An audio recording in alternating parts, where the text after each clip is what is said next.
Want to keep up with all that's going on with fishing in our region? Pick up the Angler Magazine of Western North Carolina at over 300 locations or visit anglermagazine.com. Let me tell you about Native Watercraft.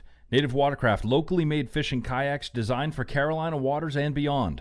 Models featuring the hands-free Propel pedal drive system, the new Slayer 12XC, which is perfect for fishing the French Broad, as well as a full range of kayak fishing accessories, can be purchased at the Native Watercraft Factory Store at 210 Old Airport Road in Fletcher, North Carolina. Again, that is 210 Old Airport Road in Fletcher. For more details, Google Native Watercraft Factory Store. Sunrift Adventures in historic Travelers Rest, South Carolina has been outfitting the foothills for over 37 years with the best boats, bikes, tents, and more. With great brands, Sunrift has you covered for every adventure. Stop into Sunrift Adventures' unique outdoor shop and say hello today. Go to sunrift.com for more information. That's sunrift.com.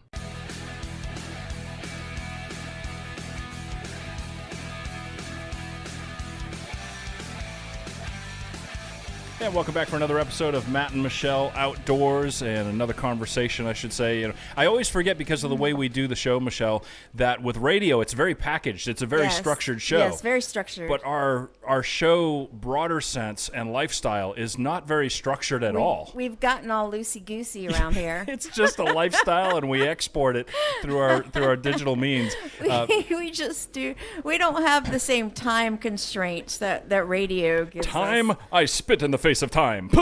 Yes. So we do a lot of day trips for the show. There's different elements to what we do. Today, we're taking a trip down memory lane. I want to welcome to the show lifelong friend of mine from back in the day, growing up together and developing our fishing chops together, Mike Jensen. Good day to you, my old friend. Well, good morning to you both. Yeah, Hello.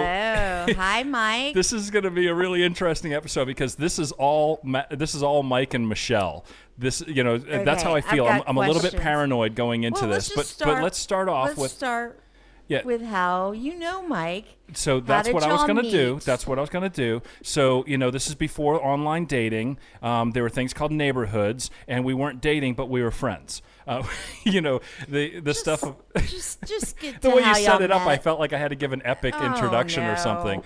All right, so basically, in New England, where we grew up in the suburbs of Boston, you still had, I think it's all connected by development now, but you had pockets of communities that were villages. Just like it always had been. You still had villages, and you had selectmen from each village that went to the town council on behalf of your village and everything. So it's still like that. Selectmen? Yeah, that's what they're called. They're selectmen. actually called that? Yeah, because you select them from your community. Do you remember who our selectman was, Mike? I believe it was Bissonette, if I'm not mistaken. Yes, it was. See? We knew. Us Massachusetts folks, we were civic-minded even as kids. I still don't. Okay, so anyway, what does the selectmen No, that's do? not what this show is. What I'm trying to say is our community was very tight-knit. We were a micro world unto ourselves, and running right through the center of our little village was the Charles River. Yes, the famous Charles River that goes through Boston along Harvard University campus and everything, and with the Esplanade and empties into where the tea was dumped and everything.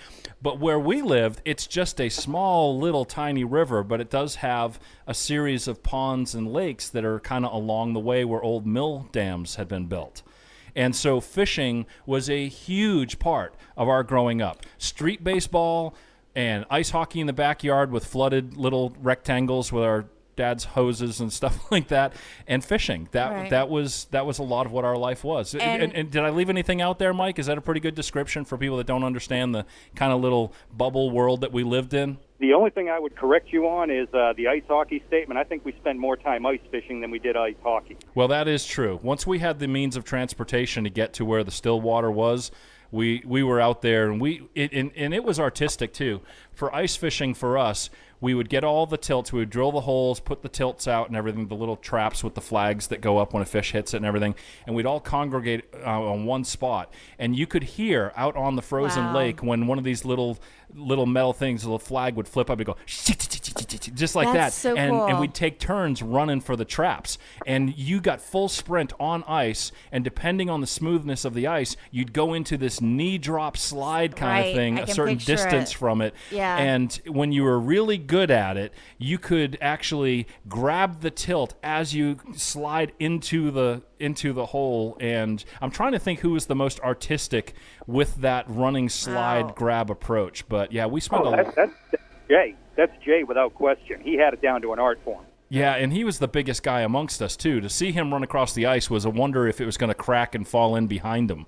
Okay, so who was in your crew? Who was... All right, so it was me, Jay, Mike, Brian. Let's see, Jamie came along a little bit. We had Dave, Alex. Who else? That pretty much was the core of us, right? Am I leaving somebody out? And what age did y'all start? Did I leave anybody out, Mike? Because they're going to listen to this. Okay. Jason, how could I leave Jason out? Yeah, you can't leave Jason out. I think he joined us just as much as, almost just as much as Jay.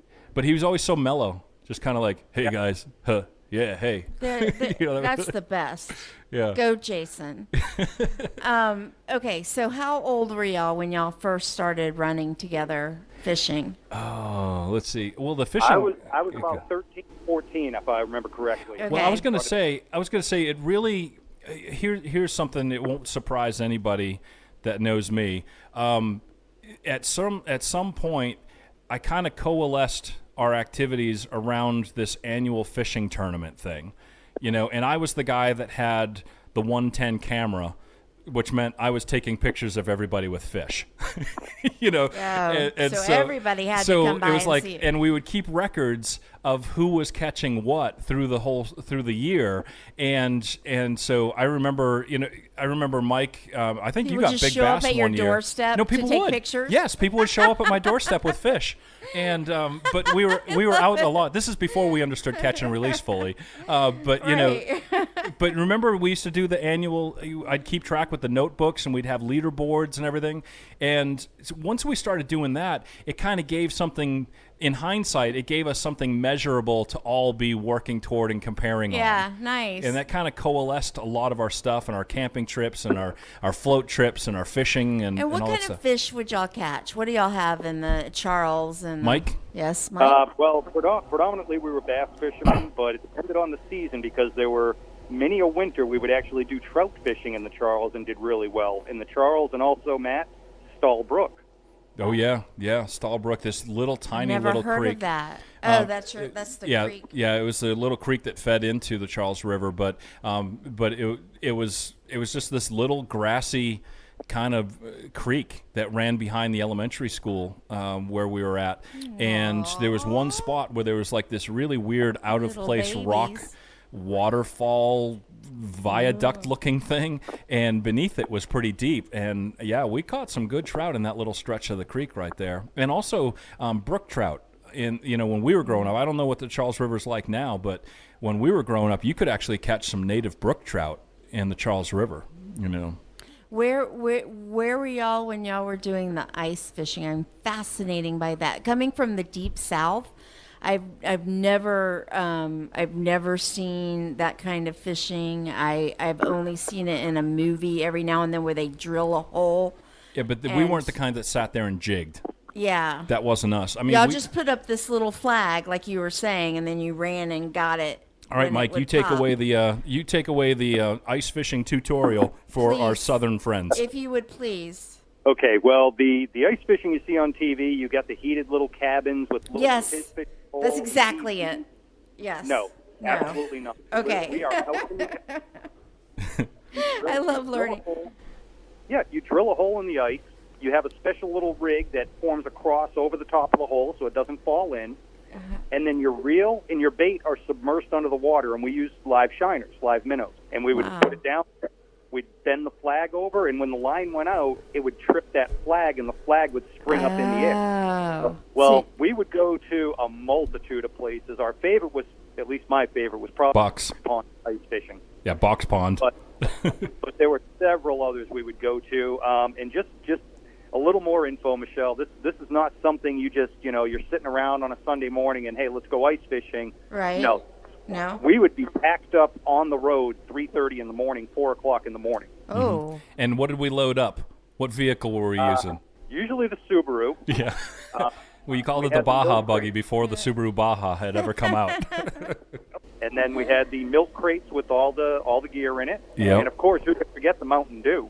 Got to have Mountain Dew. Yeah, and I had to have my Fritos, and yeah, and it was a big deal, so it was kind of like, when you watch, I think of some war movies where they show the different people getting ready in the middle of the night. They're packing their gear, and they're really somber, and they're focused, and they're quiet, and they're getting ready to all join up on the bus. That was us, but with ice fishing gear and joining up, and me picking up everybody at their front driveway in the Subaru, and all piling in all the gear and all the stuff and heading out. And we would build fires on the ice and stuff like that. And you would do it early in the morning because would it melt? You wanted to have everything cut and the lines coming up. And what did you use to cut the? A couple of different things. Mike, I'll let you take this away. Was it like a saw, like a hand saw? Nope. No. Well, one was a handheld auger. It's basically a giant drill bit that you turn by your hand, and it drills a perfectly circular hole. Sometimes the ice was a little too thick for using something like that, so we had what was called an ice chisel. It was essentially just a block of steel with a sharpened edge, and you would just literally continually pound it into the ice to make your own circle. As you're standing over it. Yeah. And so for people that don't know, if they're not used to it, I mean, for us, I'm thinking back on it, Mike, and for people outside of areas that do ice fishing like we did, they're probably thinking, all right, so let me understand this. A bunch of people are standing out on ice. They've got big, giant, long sticks of steel with sharp edges pounding away on the ice beneath their feet over freezing water to make a hole and cracks. Is that correct? Yes, that is exactly correct. That's exactly what I was picturing. Or drilling a hole. Let me also clarify. The reason we got out so early was not just to get the bait in the water before the sun came up. If you weren't on the ice at that time, you weren't going to have space on the ice. Yeah, we knew where the best spots were because you wanted to fish the drop-offs and the creek channels and things, and so or where there was a boulder pile. People would just be out there. Oh, you had to claim your space. It was Wild West, man. You could fight somebody for a hole on a lake. Wow, yeah. It really was like a national pastime for y'all. Oh, you have no idea. Not just for us. We would encounter dozens of people on the ice whenever we'd go out. Very seldom were we the only ones on the ice. But we were often the ones with the best spot on the ice because we were the most committed to get out there and do it. Right. Because here's the thing too with us, and I don't know about other people's experience or even where we grew up, what it was like for other people that weren't in our groups. But this really defined our growing up, this outdoor stuff, our fishing and, our camping trips where we'd go out and we'd take over an island in some remote area. We'd all paddle out we'd have a little, a little fleet, a little navy of vessels, and we'd take over some island somewhere and camp on it for a week or two and just live off of it. And, so it's really special. I look back on it now, Mike, I don't know about you, but it's like Lord of the Flies on an island, kind of go native. Well, we had some that were a little bit experimental, Jay, with blowing things up. And Mike, if I remember right, I know you were going to tell stories about me, but I seem to remember, I think it was you and Brian who thought it'd be neat to throw a CO2 canister into a campfire when we were on an island one time. What happened? Do you remember that incident, and were you involved in that? Because I remember glowing ambers covering the entire island after that. I can neither confirm nor deny.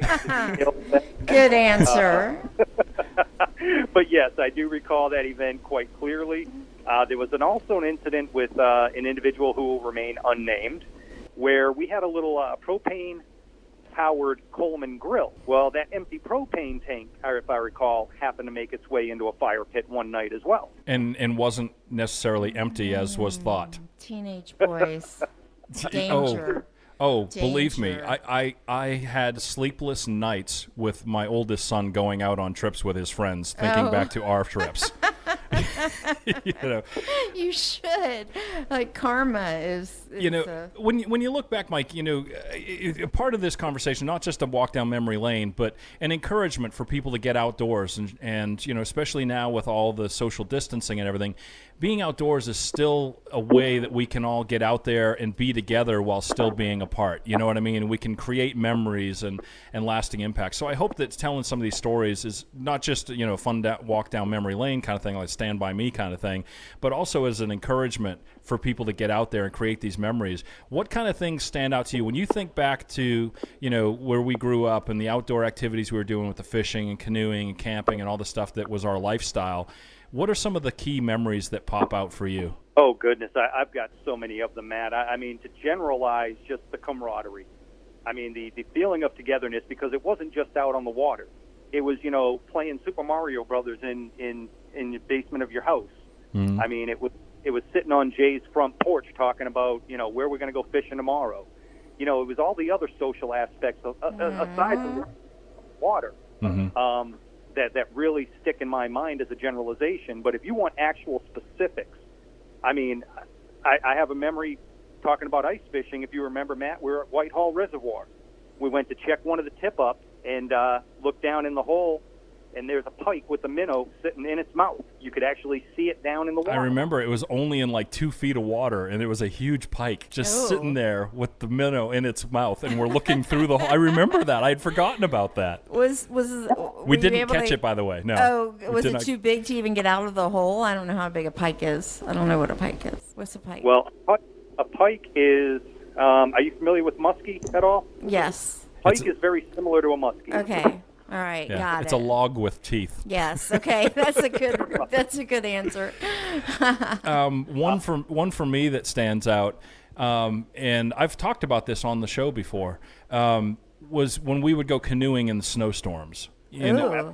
That there was lovely. one. Mike and I specifically had one float on the Charles River one time. It was in a snowstorm, but it had gotten to the phase of a storm where it was just that really heavy, quiet, slow motion, straight down snowflakes kind of thing, and everything was covered in a blanket of snow. Mike, do you remember the trip I'm talking about?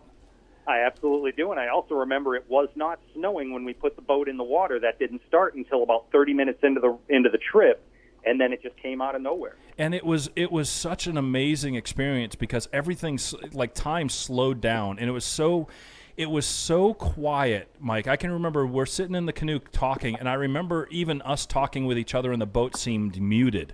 There was like a heaviness to the quiet, is the way I would describe it. There was like a weight to the quiet. And so while you could hear every little thing, it was almost like, I can remember almost like this electric kind of soft, dull sound of the snowflakes melting when they hit the water.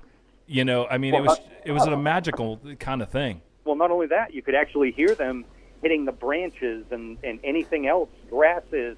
I mean, it was almost like you had superhuman hearing. Yeah, and we both experienced that, and that's one that stands out to me. Y'all weren't on drugs. That's the amazing thing. No, not yet. No. No, I don't do drugs. You're a good boy. Yeah, so that stands out to me, but also the other thing too is as we got older and we started venturing out and started doing some other things in other areas, I started to get almost like this. I guess athletes get proud of their high school team and their mascot and all this stuff. I started to get where I was feeling really proud of our crew because we would fish in tournaments and stuff. We'd always do really well competing against people from other towns and we'd and of course with the TV show, when the TV show started and we were all goofball Wayne's Worlds before Wayne's World existed, it just, there was such an innocence to the confidence we had. Do you want to catch your listeners up on the TV show? Not really. So, okay. Bat, it's a bat. It's a bat. That's a callback. I think one of the most fun things, and this showed up in the TV show too, was when I talk about that kind of like that cockiness a little bit that we would have when we'd go fish places in other towns, because you have to realize back then in the 80s, every town and every village had their own crew. just like we were the crew from our village. Every village had its crew. So when you went into their fishing territory, it was a thing. You know, your crew was coming in on their pond and they're watching you, and we'd outfish them 9 out of 8 times a week. It was an away game. It was an away game, you know. But one of the things, and Mike, I wonder if you remember this, but one of the fun things I used to like to do is walk up next to people and then catch a fish and then walk away. Oh, yeah. We used to do it to each other all the time at Midway Pond. Yeah. And that actually made its way. Maybe I'll have to find an old some footage from the TV show, because that made it into the TV show. So let's get real for a second. All right, here we go. This is the question portion, Mike. All right, who's the better fisherman? Okay, I'm going to give Mike a chance to be honest. I'll be honest and say it's probably me at this point. Back in the day, it was probably Matt, because he did have a couple of years on me experience-wise. But you've grown up now. Oh, I've grown, matured, and developed, and I've got him. And he sends big fish pictures into my inbox So weekly, and I usually respond with, "Oh, that's a great catch! Look at the one I caught." Well, so we're still competitive to this day. So, Mike, absolutely. what kind of fish have you been catching? What size and? Now, disclaimer: he's living in Florida now. There's really big bass in Florida. That's and peacock some real bass stuff too. down there. Well, I'll back up a little bit. After I got married, I lived in Rhode Island for a couple of years, and then my family and we moved to Tennessee, and lived in Tennessee for about 14 years. Actually, 16 years before moving to Florida just a few months ago. But when I was in Tennessee, I actually caught my personal best bass in Tennessee on a jig and trailer in a tiny little pond no one knew about, and it weighed in at 9 pounds 10 ounces. Whoa! Yeah, that beats my personal best bass. That's huge. My personal best is only 7-8. Wait, I want to go back to Tennessee. We're going to talk about this for a second. So catching a fish that big that you're probably not expecting to catch a fish that big, what were you fishing on? What kind of boat, or were you on a dock? Were you on a side of a river? What were you doing? I was actually on the bank, and this pond, it was quite an incline you had to kind of traverse from a railroad bed. So basically, the only reason I even went to the spot I did is because I could see a large fish chasing bait fish in that area. And there's something big over there. It's hungry, or it's on a bed. It's on a spawning bed. I'm going to go see what I can do. And I thought it was maybe 4 or 5, at most 6 pounds. You know, that's about what I figured in this little pond. And I let that jig and trailer in there, and I must have landed right on the bed, because she did not run off with it. She just picked it up and just held it. So I set the hook on an ultralight setup with 6-pound test. Oh, no. I used an ultralight Berkeley Lightning rod pole with an ultralight reel, spinning reel. Wow. Yeah. So I hooked into her about 5 feet from shore, probably about 2.5 foot of water. And 20 minutes later, I finally had her on the bank. You just, oh my God, that sounds amazing. Well, you know, and with us growing up fishing the way we did, especially our teen years, I mean, I think back to my teenage years, and I can't really think of much other than us as a crew and our excursions and you know, just like you said, the camaraderie and everything. But I don't mind saying, I can say this now that I turned 50 this year, we produced a pretty high caliber crew of anglers. We really did. Oh, we did. We definitely raised the bar and set a bar I don't think has been seen again in that area. Yeah, and so, you know, each of us have gone on, you know, continued angling, and some of us have fished competitively and things like that. But those discussions, when he talked about hanging out on Jay's front porch, it actually was a front stairwell. It's like everything you see from Boston, you know, of a bunch of guys sitting on a steep stairwell on the front looking out at the street. That was us. Matt Damon and that was our crew. And exactly. You know, and the conversations we'd have, and I think this is where there's some good prep kind of stuff for people that are getting into angling or how they can improve. It's not just about going out and spending time on the water. It's about building that network of people that also fish that you can compare notes with and learn from. Yeah. Okay, I have a question. Right. Mike, are you also a lifetime bass master? Absolutely. Nice. Yeah. Absolutely. Yeah, I think most of our crew are. That's what I was when the way you were talking, it sounds like that. Yeah. Well, let me also add to what Matt was just saying about the the camaraderie and the communication. I will say right now, and Matt, correct me if I'm wrong, if it was not for me, Matt never would have learned about a little place called Chicken Brook. Yeah, no, that's true. You talk about going into other people's turf. that literally was the backyard of a village. And I don't know if you remember or not, but I can remember a couple of times some very near physical confrontations happening fishing at Chicken Brook, because there was just the one entry point through the side of someone's yard. It was basically a pond next to a cow pasture, and we had to cut through electric fences to get to it on the other side of it. Cut through them? Like, no, I mean like lean through it, you know, and everything. We got zapped several times. Oh yeah, but it was worth it because we caught a lot of really big bass in there. Is that why it was but so great? There was an old dam that was, you know, it wasn't really much of a dam, to be honest. It looked like it might have used to have been, you know, and there was one big cement block on one side of it that was elevated up, but there was very limited access legally to fish this water, which was not a big body of water, and it literally was right on a neighborhood, you know. And so if we went in there with our 4, 5, 6 of us guys, that took up all of Chicken Brook, right? I mean, and I can remember, I don't know if you were with us, but there were a couple of times where we'd get in there and it was kind of like, you know, hey, you need to leave. And we're like, you need to try to make us. Well, but you know what? We took it as a challenge. Yeah, we were. I mean, we were a fishing posse, man. Yeah, we'd see one of the neighborhood dudes fishing from this one spot, wouldn't catch anything. One of us would go over there, boom, first cast. 3, 5 bass. Oh my God. Yeah, and then just kind of look at him like, what's up? And then we'd throw the fish back and walk away. and that's why it ended up being something that was in the TV show too, because we were doing that. I mean, that was something we were doing not only to each other, but when we saw the opportunity to flex a little bit, you know, we did that. And I think for most people it was in good sport, it was in good fun and everything. But it did have some times where, in hindsight, you know, we were teenagers, and you know, when fishing is your life and somebody walks up and basically, you know, plants a big wet kiss on your girlfriend and then walks away, they're going to have a reaction to it. No.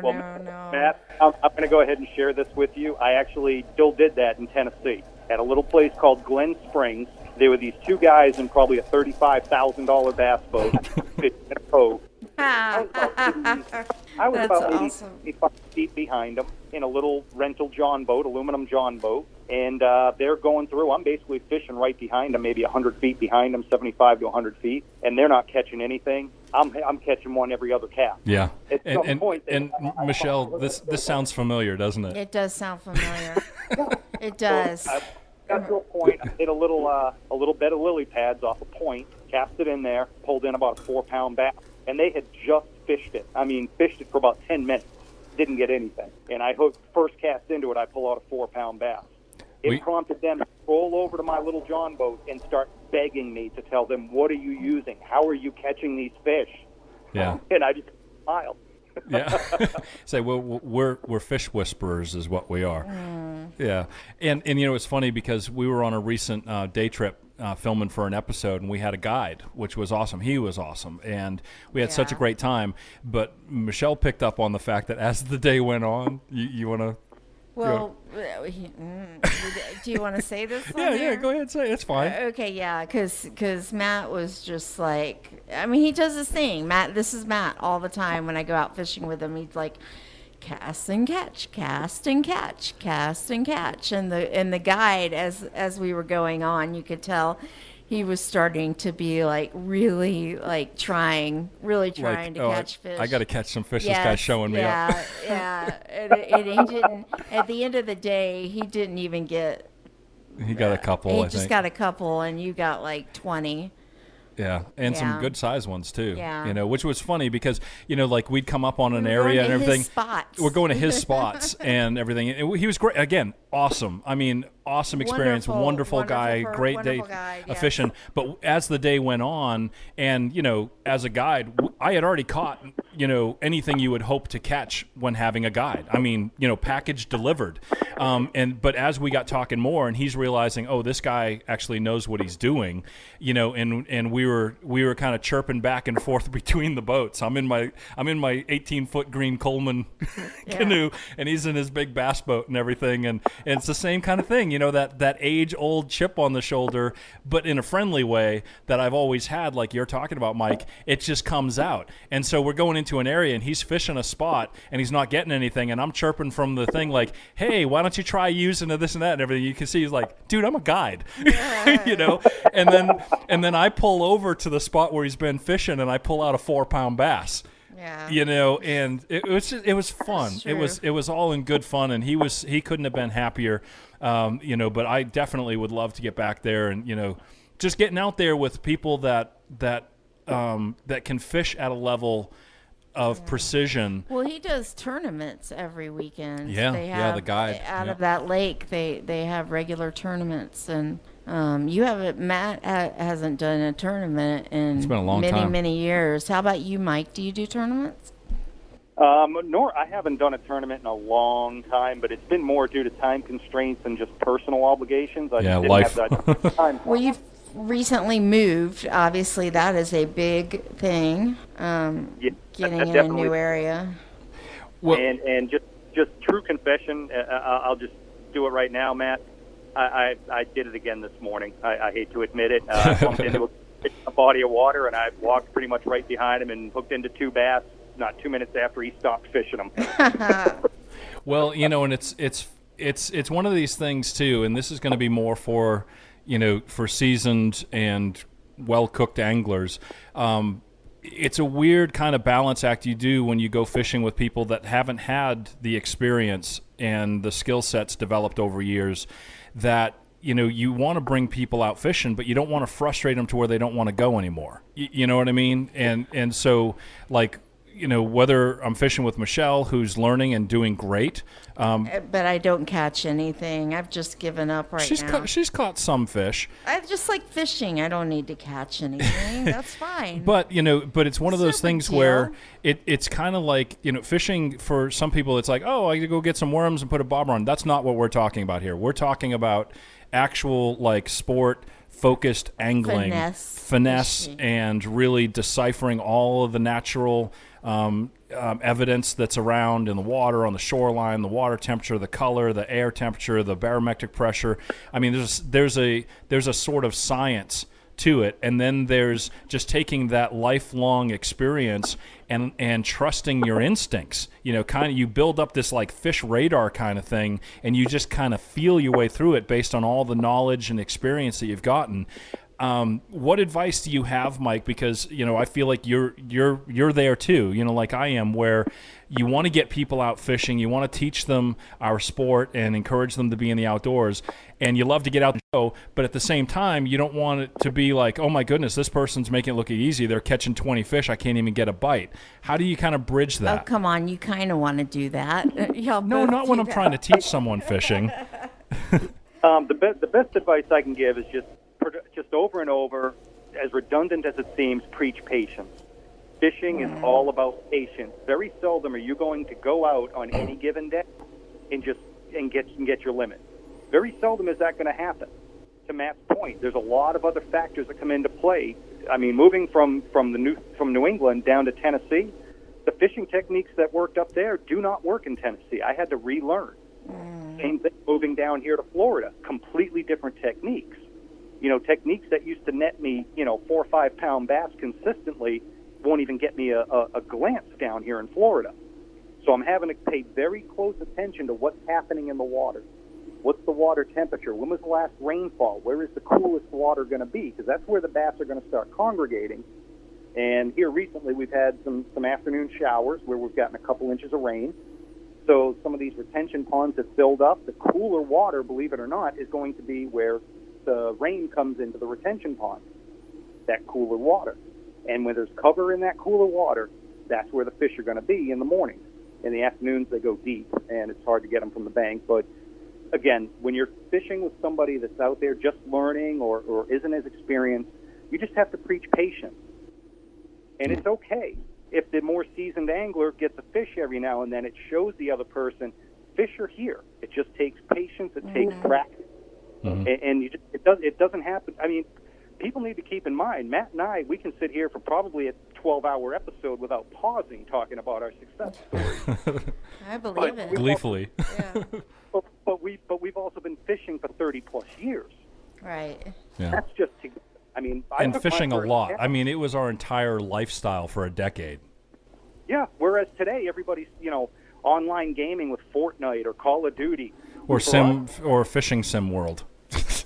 Well, yeah, I guess you could drop that in that bucket as well. But fishing sim world's more of an adult game as opposed to a teen game. So that's why I kind of stuck to the Fortnites and stuff. Whereas kids nowadays are cooped in the house online gaming. Our online gaming was real world fishing. Yeah. It was a competition amongst all of us. And Matt and I couldn't tell you how many hundreds of fish we've caught together. And it never failed. If we had Jay with us, Jay might only catch one fish. It was always the big one. Biggest of the day. Every time. He'd just be chilled back, with his illegal pack of Marlboros, and just kind of like chill and just working his plastic worms. He used to love working the plastic worms and the crayfish and stuff, and we'd be catching 2-3 pound bass and stuff like that. And then he hooks into one, and I can still picture the cigarette hanging off the corner of his mouth, and just be like, "Yeah, I got one," and he's fighting it and everything. And then he'd pull out a 6-7 pound bass, and it's like, "What did you just do?" And it was like that was it. And he's like, "Yeah, I'm done." It was like, "Okay, I'm ready to kick back." I mean, so we all had different personalities and characteristics and everything, but we shared that passion and that love for being outdoors together and doing things, and we had our leaderboards, we had our multiplayer action like what Mike's talking about, and so I just think now, especially now, it's a good time to do that. And how do you build that up? How do you find people? We were in a compact neighborhood. Well, guess what? Those neighborhoods exist at boat ramps and at ponds around. You show up and you start fishing, and you just socially distant chat with some people. You're going to start to build up some familiarity, and you can build some friendships. Well, what I've started doing is using Facebook, just typing in, bass fishing Florida, bass fishing, whatever area you're in, trout fishing, whatever area you're in, and you'd be surprised how many Facebook groups there are out there for things like that. I'm sure Twitter and other social media platforms have the same. Yeah, there's clubs all over the place. But that's where I started getting a lot of my information. My biggest thing when I moved down here, there's so much fresh water. How do I know which one has fish? And the resounding answer from this group: if there's water, there's bass. Yeah. Yeah, that's another thing too, and we're coming up on the end of our time here, but that was another thing too, is we used to create these challenges. On YouTube now, everybody has these challenges: the 2-hand cast challenge, the rubber chicken challenge. Everybody does these challenges. We used to have our own challenges that we would do. We would see like a little wash, swampy runoff thing, and we're like, people would look at it and say, "There's no way there's any fish in that. It dries up completely." We'd be like, "We're going to catch a fish in that." We would do things like that. We were like, "Oh, the road runoff fish challenge" kind of thing, and we would find different ways to try and catch fish in unique ways, and but again, for me, I think back to the fact that we had intention and we had a little bit of structure, especially as we got through our teen years. There was a little bit of structure to what we did too, and I think that provided a glue. Everybody knew, okay, the notebook journal thing. Remember I had those bass journals every year, and every year I would put out a photo album of all the photos from everybody over the year and stuff like that. As a matter of fact, I might end up scanning in some of those old photos, and if people are watching this on YouTube, they've probably been seeing pictures. Nice. I'm thinking now, as we record, I'm thinking post-production I can probably find some of those old photos. But that, you don't have to go through the effort and expense to do that kind of structure like we did when we were teenagers, Mike, because you've got that, like you said, with Facebook. Absolutely. And now with cell phones and everything, you've got a camera on you pretty much 24/7. Yeah, you don't have to carry the disc or the 110 camera around like I always did. Yeah, I mean, or at some points I would have the disposable camera occasionally, but point being, a lot of times it was just, it was just trust and word of mouth. Hey, I got about a 3-pound bass. We didn't have digital scales and photo evidence. It was all, we trusted each other. But, Matt, I know we're running up on the end of time, but I do just want to drill back and just show you how vivid my memory banks are. Oh, boy. Close your eyes. Close my eyes. Close your eyes. I'm listening. Picture Medway Pond by the beach and playground. Matt, you're sitting on the bank with your ugly stick and Shimano bait caster tossing a salt and pepper tubular lure, having some strikes but not a whole lot of luck. Here comes Jay right next to you with a 12-inch rubber worm. What happens after that, Matt? I believe he got about a 7-pound bass. Right where I was fishing. So, fair enough, because there was video evidence to me doing it to other people, and the beauty of being in control of the editing process, people didn't see that it happened to me too, from my friends. That was something we did to each other. They got lost on the cutting room floor. I got lost on the cutting room floor, but we all did it to each other all the time. Yeah. Well, I'll tell you, Matt, this has been a joy for me to participate in, and I'd be happy to come back anytime you want, because I've got so many other stories. We didn't even touch on the clay bank. Yeah. We didn't even touch on night fishing behind the Roller Kingdom. Ooh. Yeah. Oh, man. Oh, boy, that. Those were some adventurous days, and cases of Jolt Cola. Oh, yeah. And we had some scary things happen too, like getting caught in rapids and during floods, and there's a lot there. Experiences and adventures that we had. I can remember figuring out like a rope pulley system on an overhanging limb and raising and lowering canoes up and down a cliff face, because of a portage point not being, within reasonable distance. So, I can remember going over short waterfalls in canoes. I can, there's just all kinds of stuff. I remember fishing under factories. Remember going like the little, the runoff things going underneath factories, the old abandoned factories, fishing under those. Yeah, there's a lot there. I also remember an instance that I believe it was the Waltham Reservoir where we weren't supposed to be fishing, so no wonder we were having such a great day of big bass. Yeah, I remember that. 35 fat-bellied bass illegally caught. And do you remember us getting caught? Oh, I absolutely do. And do you remember what the ranger said? What? Do you remember that, Mike? Because I thought it was just Jay and I thought it was just Jay and I that were sitting with the ranger, kind of like, you're the oldest two here, because Mike and Brian and Alex and Jason, they were all 2-3 years younger than me and Jay, and I was the one with the car. So, I was the one who would have to talk to different people if we got in trouble, which we did from time to time. Also, I also remember, the ranger said he had been watching us for a while and saw that we were taking good care of the fish, that we were handling correctly and releasing them correctly, and get out of here and don't come back again, but you can keep your gear. But he had been watching that we were being responsible. He watched us for a while catching all those fish on almost every cast because no one fished there because it was closed. It was a reservoir. You weren't supposed to be there, and we snuck in. But I also remember fishing someone's private bass stocking breeding lake. And I remember one of our crew getting shot with rock salt from a shotgun. Oh, my God. I remember that as the swim hole. At the swim hole, yeah. Even though, you weren't supposed to fish in it because it's where someone had their breeding bass. These were big, giant bass. And it was private, and he would let people go swim on one end of it. But if you fished in it, you were going to get shot. Well, of course, we got to fish in it. The stakes are higher now. We got to put that on our checklist. Did y'all just sneak in at night? No, we weren't. We in the middle of the day. During the day? Yeah. Okay. Yeah, broad daylight, right there by the power lines, where everybody God. could see us with our fishing gear in tow.